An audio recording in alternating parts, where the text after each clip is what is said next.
Welcome to the 100 Club. I'm Tom, and I'm joined by Rich, and we've got another interview with the fantastic Katie Mack of the Birmingham Phoenix. We'll be asking Katie all about the tournament and getting the prospects for that team as it's going forward.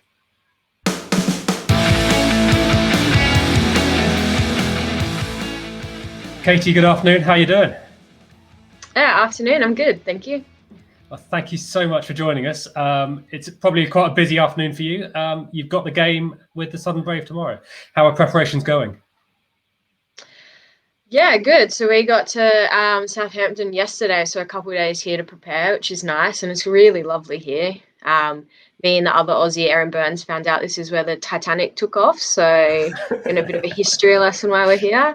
But yeah, acclimatizing to the coastal weather. It should be good.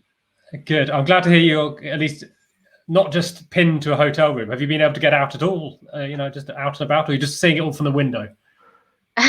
We do have a nice view from the window, but now we're allowed to go out and walk around and get outside, which is nice. So keeping us sane, which it's helpful. Absolutely. So you guys lost a narrow one in the opener, but then had a huge win against Manchester when you guys defended 113, I think it was. So confidence must be pretty high going into this one. Yeah, I mean, it was disappointing not to win the first one, and even in the second game, we didn't think we'd scored enough runs. So then to come away with a win was really nice. So I think it always comes down to those games that are really tight and could go either way, and it's the team that comes out on top on those that ultimately ends up in a good position. The thing that really struck me watching that second game is, even though it was only the second time you guys have all played together, the way you guys were buzzing in the field defending that total really seemed like you kind of already generated like a great team spirit. Yeah, I mean, most of the girls here already play together with Central Sparks, and I mean, they all know each other. But I'd like to think that me and the other internationals have fit in nicely. And like I said, not scoring as many as we had liked. You've got to sort of bring a bit of energy to try and get those wins. Yeah, well, hopefully there'll be plenty of energy tomorrow. I think you've got a sellout crowd at the Ageas Bowl, which is a fantastic place. The Southern Brave are on pretty good form themselves, though, so looking pretty formidable at the top of the table, I think. So, without giving too much away, do you have a plan?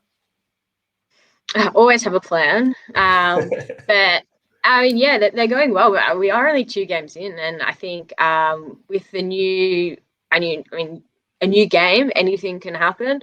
Just like our T20 comp back in Australia, you really don't know who's going to win until the last couple games. There might be 1 or 2 that tear away, but like I said, it's anything can happen. So we'll be looking to upset them tomorrow.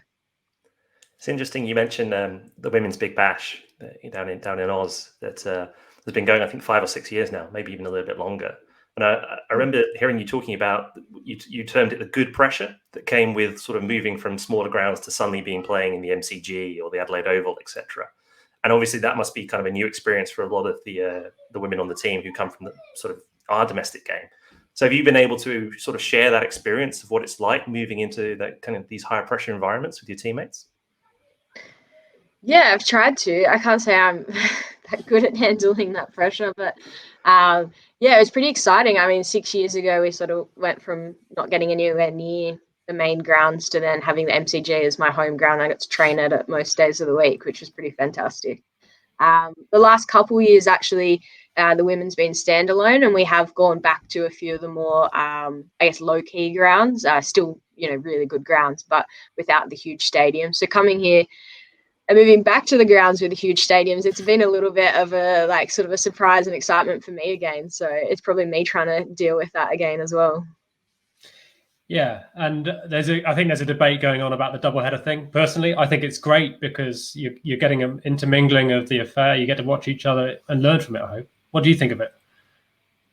Yeah, I think there's positives and negatives to both. I love it. I love it how it does bring a little bit of an extra crowd. And I mean, ideally that crowd then just comes for the women's game.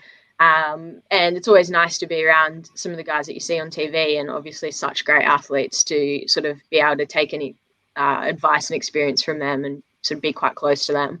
But in the standalone game, I think it really puts the women's game forward for just the women's game. We're not, sort of added as a little bit of a tag along. It's where, people are there for us. And I think that's a really cool thing about having a standalone comp. Yeah, having gone to the opener on the Wednesday at the Oval, which was the one standalone women's game, I definitely think going forward that standalone women's games will attract big crowds in future editions of the 100, I hope. Yeah. You played over here in 2012, which was nearly a decade ago, as you were saying, with Essex. Was it always sort of part of your plan to try and get back over and play a bit of cricket in England, or is this just sort of came out of the blue, this opportunity? This was very, very out of the blue. So I only found out, I think, 4 or 5 days before I actually got my flight over here that I had the opportunity. So, yes, very surprising but exciting. I mean, I obviously love playing here. I loved playing here 10 years ago, even though I think it was the wettest summer ever. And I think we only got about 4 county games in. But that's just summer over here. That's just summer. But it's been great since I've got here. We haven't had much rain at all. So I'm hoping that continues.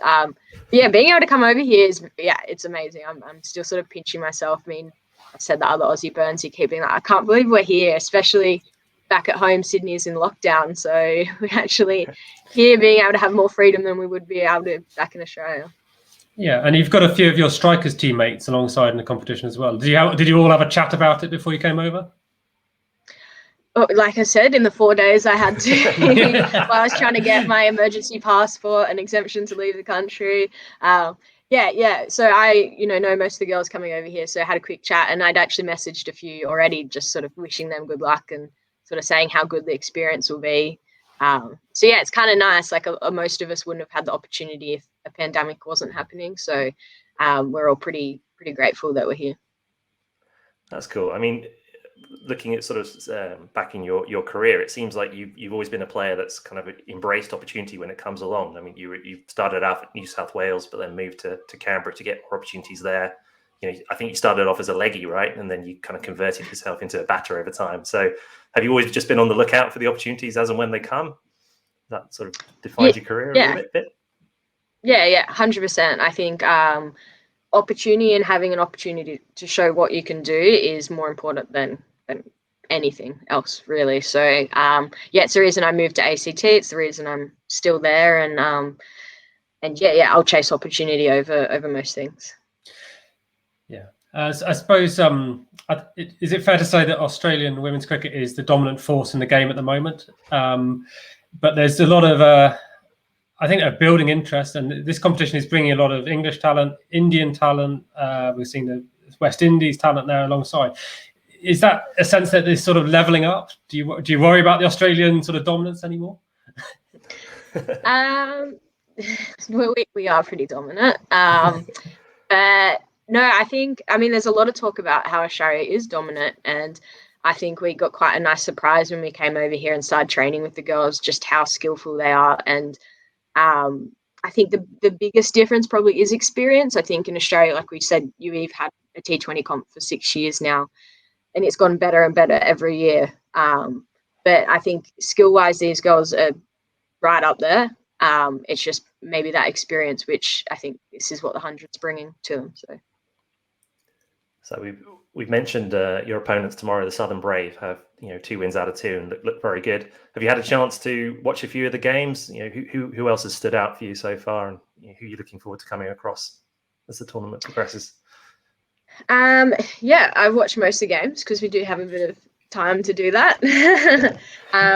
But I'm pretty keen to come up against Jemima. I think she's the Northern Superchargers. Yeah, that's right. So she's scoring runs quite freely, so I'm quite excited to actually see her bat. And they've, I think, 2 from 2 as well. So I have, I think any team that's going well, that's who I want to be up against. Great, nice. Put yourself up against the best. Yeah. And for me, one of the best aspects of the tournament is the sort of the opening up side and getting the kids to the ground and stuff. Have you been able to interact much with fans at the moment? How's the reaction been, the reception for you? Yeah, it's a little bit unfortunate. The environment we're in really kind of does restrict us from, talking or, being in contact with the fans, and it's something we had like the last season with the Big Bash, which is quite upsetting because we find each year we're getting more and more people and more kids, so it'd be really nice to sort of give back that way, but we are quite limited, unfortunately. Well, I can assure you they are watching and loving it because our families are, and we're getting it on the telly as well. And there's some great news out there in terms of the engagement that's going on. So keep it up, please, and thank you so much. Thank you for joining us as well this afternoon. You've got a busy afternoon ahead, but it's been a real pleasure. Yeah, been nice. Thanks for having me. Go well tomorrow. Thank you. Thanks. And if you've enjoyed that, we'll hopefully have some more interviews and some more content. So let us know if you've got any comments, and we'll keep it up. Thanks.